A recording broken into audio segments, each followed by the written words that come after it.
Ayan guys. Ganito na po kalalim yung baha dito sa amin. Pero mas mataas po kagabi. Kasi ayun yung markings oh. Umabot hanggang sa kalahati ng bintana ni Ate Monsa. Ayun oh. Nakikita sa trapal. Kaya sigurado lubog yung motor ko doon.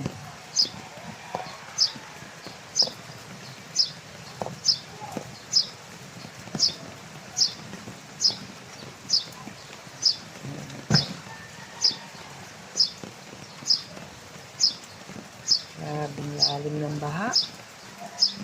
Hanggang sa kalsada yan guys. Sa loob ng bahay namin malalim din ang tubig. Ayun, bigay yung ano nila, yung bahay.